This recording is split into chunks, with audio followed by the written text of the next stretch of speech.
Hello students, আশা করি তোমরা সকলে খুব ভালো আছো। Welcome back to channel. I Moumita ma'am. Students, আজকে আমি তোমাদের second semester minor political science থেকে একটি নিউ টপিক, যেটা হচ্ছে আধুনিক উদারনীতিবাদ বা সংশোধনমূলক উদারনীতিবাদের বৈশিষ্ট্যগুলি নিয়ে আলোচনা করব। ঠিক আছে? তো দেখো, এই যে আধুনিক উদারনীতিবাদ, তো এই জিনিসটা মেইনলি এসেছিল হচ্ছে 20 সেঞ্চুরিতে। তো তারপর বিভিন্ন রাষ্ট্রবিজ্ঞানীরা একে একে এই সম্পর্কে বিভিন্ন মতবাদ প্রকাশ করেছেন, এবং দেখা যায় যে অনেক রাষ্ট্রবিজ্ঞানীরা কিন্তু এই মতবাদের প্রবক্তা। ঠিক আছে? তো এর কিছু বৈশিষ্ট্য নিয়ে আজকে আমরা আলোচনা করব। তো টপিকে যাওয়ার আগে বলে রাখি যে আমাদের অনলাইন ক্লাস কিন্তু এখনো চলছে, এবং তোমাদের যেহেতু নেক্সট মান্থে তোমাদের এক্সাম আছে, তোমাদের এখনো কিন্তু আমাদের সেন্টারে অ্যাডমিশনও চলছে। তোমরা যারা পরীক্ষার আগে আমাদের কাছে অ্যাডমিশন নিতে চাও, তারা আমাদের হেল্পলাইন নাম্বারে যোগাযোগ করতে পারো। আমাদের হেল্পলাইন নাম্বার দেখো, এখানে দেওয়া আছে দুটো নাম্বার। একটা হচ্ছে 6295916282, আর একটা হচ্ছে 7076398606। ঠিক আছে? আমাদের পুরো কোর্স ফি রয়েছে 999 টাকাতে। তোমরা এই টাকাতে হচ্ছে পুরো প্যাকেজটা পেয়ে যাচ্ছ। তোমরা যারা এখন অ্যাডমিশন নেবে, তারা বিগত 6 মাসের যত রকমের নোটস আমরা প্রোভাইড করেছি, মানে শর্ট কোয়েশ্চেন, ব্রড কোয়েশ্চেন, তোমরা সবটাই কিন্তু পেয়ে যাচ্ছ, এবং তোমাদের অ্যামাউন্ট কিন্তু সেমই পে করতে হবে, 999 টাকা। ঠিক আছে? তো চলো দেরি না করে শুরু করি টপিকটা। যেটা বললাম যে আধুনিক উদারনীতিবাদ, বা যেটাকে আমরা সংশোধনমূলক উদারনীতিবাদ বলি, এটি প্রবর্তিত হয় হচ্ছে 20 সেঞ্চুরিতে। ঠিক আছে? তো বিভিন্ন রাষ্ট্রবিজ্ঞানীরা কিন্তু এই মতবাদের প্রবক্তা ছিলেন। তো দেখো, আমরা এখানে কতগুলো হচ্ছে রাষ্ট্রবিজ্ঞানীদের নাম লিখে দিয়েছি, যারা কিনা এই মতবাদটির হচ্ছে প্রবক্তা ছিলেন। তো তারা কারা? তো প্রথমে হচ্ছে রয়েছে জন স্টুয়ার্ট মিল। তোমরা প্রত্যেকে হচ্ছে এনার নাম শুনেছেন। প্রখ্যাত হচ্ছে রাষ্ট্রনীতিবিদ বা রাষ্ট্রবিদ বলা চলে, বা রাষ্ট্রবিজ্ঞানী বলা চলে। তো জন স্টুয়ার্ট মিল কিন্তু এই যে আধুনিক উদারনীতিবাদ একটা, সেটাকে সংশোধন করে আধুনিক উদারনীতিবাদ চলে আসে। ঠিক আছে? তো এই আধুনিক উদারনীতিবাদের প্রবক্তা ছিলেন কিন্তু জন স্টুয়ার্ট মিল। তো আরো কিছু এরকম আছে যারা হচ্ছে এই মতবাদের প্রবক্তা ছিলেন। এনারা হচ্ছেন, দেখো, টি.এইচ. গ্রিন। তোমরা নামগুলো কিন্তু মনে রাখবে। ঠিক আছে? জন স্টুয়ার্ট মিল একজন, আর এটা কি টি.এইচ. গ্রিন। আরেকজনকে ল্যাস্কি। তোমরা অধ্যাপক ল্যাস্কির নাম শুনেছো, উনি একজন প্রখ্যাত রাষ্ট্রবিজ্ঞানী। তো ল্যাস্কিও কিন্তু এই মতবাদে বিশ্বাসী ছিলেন। আরো তোমার রয়েছে হচ্ছে ম্যাকাইভার, তারপর হচ্ছে টেম্পল। ঠিক আছে? তারপরে এদিকে দেখো রয়েছে হচ্ছে বার্কার এবং হচ্ছে হব হাউস। ঠিক আছে? এরা প্রত্যেকেই কিন্তু তোমার এই আধুনিক যে উদারনীতিবাদ বা সংশোধনমূলক উদারনীতিবাদ, এর কিন্তু প্রবক্তা ছিলেন। ঠিক আছে? তো এনারা এই মতবাদের পরিপ্রেক্ষিতে কতগুলি বৈশিষ্ট্য দেখিয়েছেন, বা এই মতবাদের যে সমস্ত বৈশিষ্ট্যগুলি রয়েছে, দেখো আমি এখানে তোমাদের লিখে দিয়েছি। ঠিক আছে? টোটাল 4টা হচ্ছে আমরা বৈশিষ্ট্য এখানে পাবো।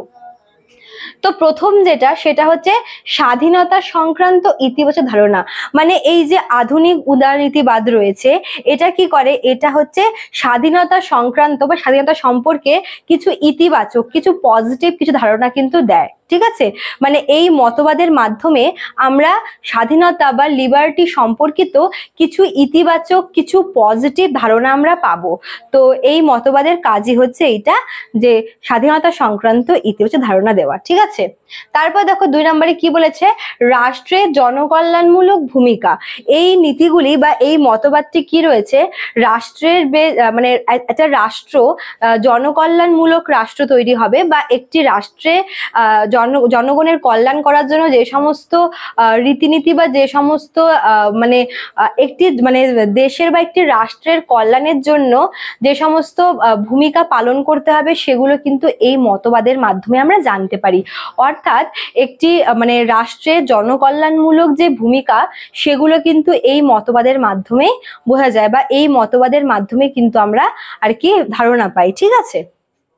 আচ্ছা, তারপর দেখো 3 নম্বরে রয়েছে হচ্ছে সমাজতান্ত্রিক নীতি গ্রহণ করার কথা বলা হয়েছে। মানে এই মতবাদে বিভিন্ন যে সমাজতান্ত্রিক রীতিনীতিগুলো আছে, সমাজতান্ত্রিক যেটাকে আমরা ইংলিশে বলি কি সোশ্যালিস্ট। ঠিক আছে? বিভিন্ন সমাজতান্ত্রিক, বিভিন্ন সমাজমূলক যে রীতিনীতিগুলি আছে, সেগুলো গ্রহণ করার কথা বলা হয়েছে এই মতবাদে, এই আধুনিক উদারনীতিবাদে।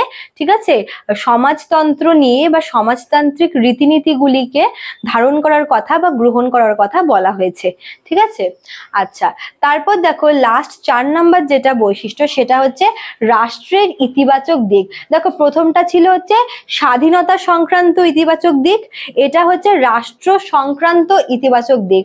মানে একটি রাষ্ট্রের যে সমস্ত পজিটিভ দিকগুলো রয়েছে, যে সমস্ত ইতিবাচক দিকগুলো রয়েছে, সেগুলো কিন্তু এই আধুনিক উদারনীতিবাদের মাধ্যমেই কিন্তু ফুটে ওঠে, বা এই মতবাদের মাধ্যমে আমরা রাষ্ট্রের বিভিন্ন ইতিবাচক দিকগুলি সম্পর্কে কিন্তু ধারণা পেয়ে থাকি।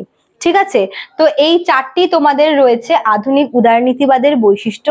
দেখো একবার শর্ট করে বোঝে নাও। প্রথমটা হচ্ছে স্বাধীনতা সংক্রান্ত যে ইতিবাচক ধারণা, অর্থাৎ এই মতবাদের মাধ্যমে আমরা স্বাধীনতা সম্পর্কে একটি পজিটিভ, একটি ইতিবাচক ধারণা পেয়ে থাকি।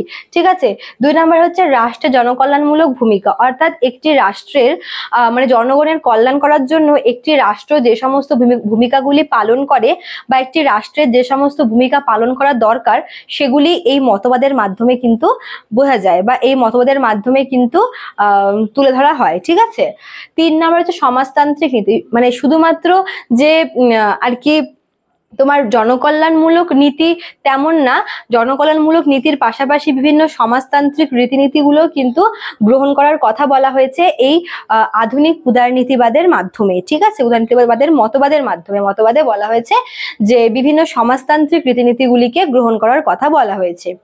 আর লাস্ট যেটা, সেটা হচ্ছে রাষ্ট্রের ইতিবাচক দিক, অর্থাৎ একটি রাষ্ট্রের যে সমস্ত ইতিবাচক দিকগুলি রয়েছে সেগুলি কিন্তু আমরা এই আধুনিক উদারনীতিবাদের মতবাদের মাধ্যমে কিন্তু আমরা জানতে পারি। ঠিক আছে, তো এই ছিল তোমাদের আধুনিক উদারনীতিবাদ এবং এর বিভিন্ন বৈশিষ্ট্যগুলি। আশা করি তোমরা বুঝতে পেরেছো, আমি তোমাদের খুব শর্ট করে বোঝানোর চেষ্টা করলাম। ভালো লাগলে তোমরা অবশ্যই লাইক, কমেন্ট করবে, শেয়ার করবে। দেখা হচ্ছে নিউ একটা ক্লাস নিয়ে। Thank you.